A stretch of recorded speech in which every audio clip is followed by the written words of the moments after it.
Para saudara dan saudari yang Tuhan cintai, selamat pagi dan selamat bertemu lagi dalam Renungan Harian edisi hari Kamis tanggal 25 Februari 2021. Mengawali hari yang baru ini, kita hendak mendengar dan merenungkan sabda Tuhan. Marilah sebelum kita mendengar dan merenungkan sabda Tuhan, kita berdoa. Dalam nama Bapa dan Putra dan Roh Kudus. Amin. Allah Bapa Maha Mulia, barang siapa mencari Engkau, diperkenankan memandang wajah-Mu dalam diri Yesus penebus kami, yang maha baik dan penuh belas kasih. Kami mohon, semoga sabdanya meresap dalam hati kami.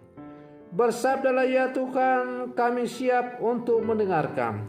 Terpujilah Engkau Bapa, Putra dan Roh Kudus, kini dan sepanjang segala masa. Amin.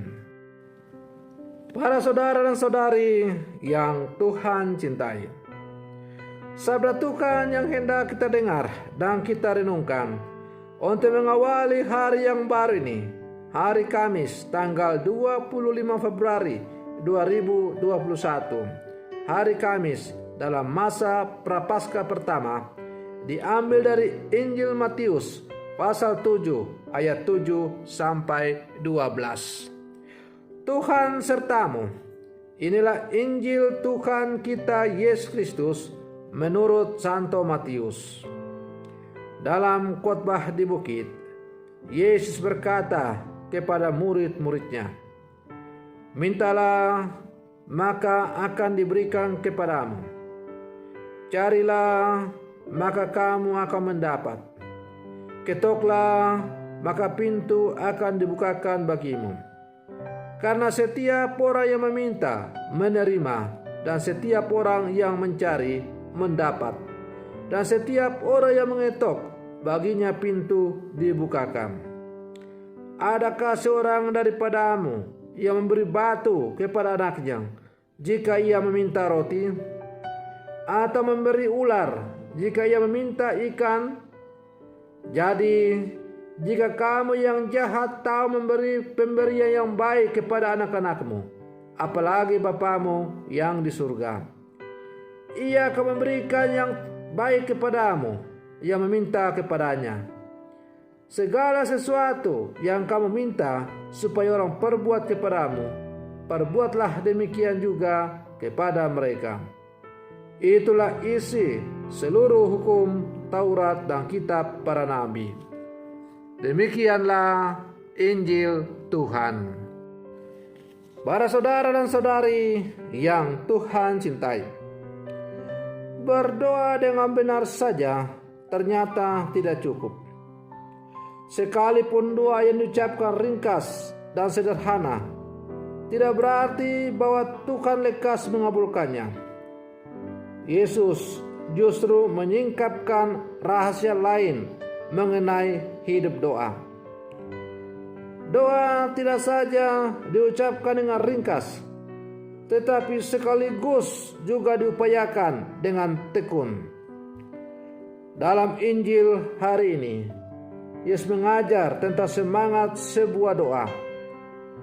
Berdoa bagi Yesus tidak lain adalah meminta, karena hanya kepada Allah sajalah doa itu menjadi baik. Permintaan kepada Allah menuntut kita untuk berusaha.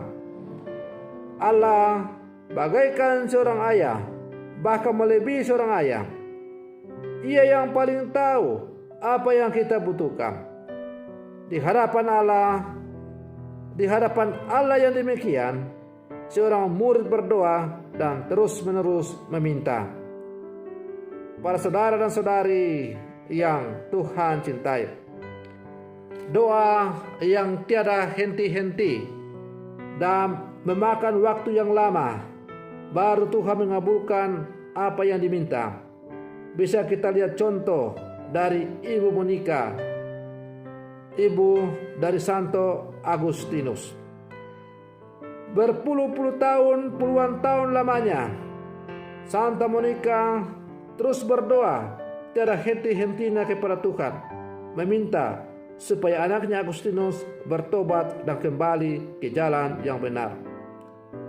Sekian puluh tahun kemudian, doa dari Ibu Monica itu akhirnya dikabulkan oleh Tuhan. Bahkan pengabulan doa dari Ibu Monica itu melebihi apa yang diharapkan oleh Ibu Monica. Ibu Monica hanya meminta kepada Tuhan supaya Agustinus bertobat dan kembali ke jalan yang benar, percaya kepada Tuhan. Tapi Tuhan memberi lebih daripada itu. Agustinus menjadi seorang tokoh yang sangat terkenal dalam gereja, seorang uskup yang terkenal dengan pengajaran-pengajarannya yang luar biasa di dalam gereja. Para saudara dan saudari yang Tuhan cintai, dengan perumpamaan itu Yesus ingin menegaskan kepada para murid bahwa Allah Bapa yang disembah dalam doa adalah Dia yang begitu mencintai para muridnya. Cinta itu begitu luar biasa sehingga para murid seharusnya tidak perlu gelisah. Allah adalah Bapa yang murah hati. Berdasarkan Allah adalah Bapa yang murah hati. Dia di hadapan Allah yang demikian. Di hadapan Allah yang demikian, doa bukanlah sebuah transaksi. Doa tidak dikabulkan hanya berdasarkan taat atau tidaknya seseorang kepada Allah. Doa dikabulkan semata-mata karena Allah adalah Tuhan yang murah hati. Ia tahu apa yang terbaik bagi umatnya. Para saudara dan saudari yang Tuhan cintai, kita kerap menganggap doa sebagai upaya pribadi sehingga jatuh dalam egoisme religius. Kita lupa membiarkan Allah yang maha baik itu berkarya dalam hidup. Dalam doa seharusnya kita menyerahkan hidup dan persoalan kita ke hadapan Tuhan dan membiarkan Ia untuk mengatur sesuai kehendaknya. Kita justru kerap memaksa Tuhan untuk bertindak sesuai dengan keinginan kita.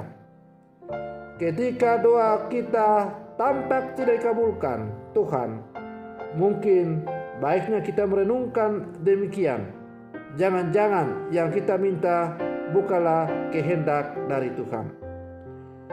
Di dalam doa itu, hendaklah yang kita aturkan adalah supaya kehendak Tuhanlah yang terjadi dalam seluruh kehidupan kita.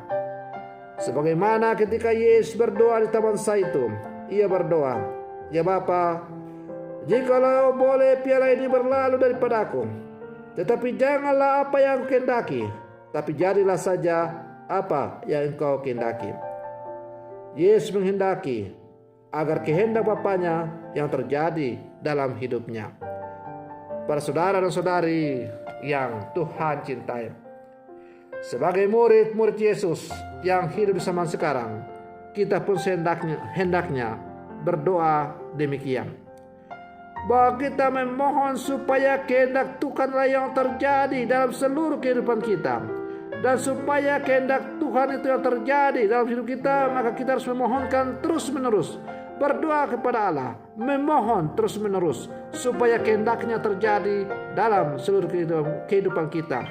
Karena kalau kita membiarkan kehendak Allah yang terjadi dalam seluruh kehidupan kita, maka pasti Allah akan memberikan yang terbaik dalam hidup kita. Para saudara dan saudari yang Tuhan cintai, satu saat datang kepada saya orang yang mengeluh, "Pastor, saya ini orang yang selalu rajin berdoa.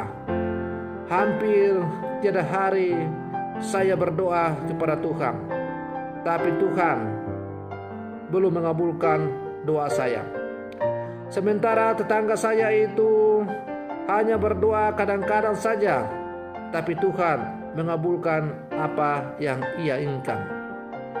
Kalaupun Tuhan mengabulkan doa saya itu, maka lama sekali baru Tuhan itu mengabulkan apa yang saya harapkan. Sebaliknya teman saya itu begitu cepat doanya didengar oleh Tuhan. Setelah merenung-renung sejenak, maka saya dapat inspirasi untuk menjawab pertanyaan orang ini. Karena jujur saya sendiri juga bingung untuk menjawab pertanyaan demikian. Lalu saya bertanya, bayangkanlah kalau Bapak berjalan atau sedang naik bis. Lalu kemudian di tempat perhentian ada pengamen yang naik mengamen. Lalu orang itu menyanyi dengan nada yang fals, menyanyi sembarang sehingga bukan menghibur malah mengganggu. Apa yang akan Bapak lakukan? Lalu Bapak itu dia katakan, saya akan cepat-cepat kasih uang supaya dia pergi karena lagunya jelek. Lalu saya tanya, apakah Bapak akan beri dia uang besar atau kecil? Ya, pastor, paling saya beri dia 1.000. Lalu saya tanya balik, bagaimana kalau seandainya seorang pengamen yang naik mengamen itu adalah seorang yang menyanyi dengan penuh kejiwaan, suaranya merdu sekali sehingga mempesona semua orang di dalam bis itu. Apa yang akan Bapak lakukan? Lalu orang itu menjawab, pastor, saya berharap supaya orang itu jangan cepat-cepat turun, tapi dia terus memperdengarkan suaranya, karena saya sangat senang dan menikmati suaranya itu. Lalu saya tanya balik, lalu kalau dia sudah selesai menyanyi, mengamen, berapa yang harus Bapak bayar? Lalu dia bilang, pastor, saya akan memberi dia bayaran yang besar, lebih daripada yang saya berikan kepada pengamen yang pertama tadi. Para saudara dan saudari yang Tuhan cintai, maka lalu saya jawab demikian. Demikian belalanya halnya dengan Allah. Allah menghendaki supaya anak-anaknya itu datang bersembah sujud kepada Dia dan mendengarkan Dia apa yang Dia kehendaki dalam seluruh kehidupan. Kalau kita dengan tekun, taat dan setia selalu berseru mendengarkan apa yang dikehendaki oleh Allah, maka yakin dan percayalah bahwa Allah akan memberikan yang terbaik bagi hidup kita, lebih daripada orang yang hanya sekedar berdoa. Seperti tadi sudah saya singgung bahwa Santa Monica itu hanya berdoa itu supaya putranya itu bertobat kembali ke jalan benar. Tetapi setelah sekian belasan tahun dia berdoa cara henti-henti kepada Tuhan, maka Tuhan memberikan yang terbaik melebihi daripada apa yang dimohonkan oleh Santa Monica. Agustinus putranya menjadi seorang tokoh yang sangat terkenal di dalam gereja. Maka marilah dalam kehidupan kita juga berprinsip demikian, bahwa kita meluangkan waktu yang secukupnya untuk datang bercakap-cakap dengan Tuhan, membiarkan Tuhan yang berbicara ke dalam kehidupan kita, dan membiarkan Tuhan melaksanakan apa yang Dia kehendaki dalam seluruh kehidupan kita. Maka yakin dan percayalah bahwa Tuhan akan memberikan yang terbaik bagi kehidupan kita. Semoga permenungan saya ini sebagai menghantar kita untuk menjadi orang-orang beriman yang sungguh sejati dalam kehidupan kita sehari-hari. Semoga demikian, Tuhan memberkati.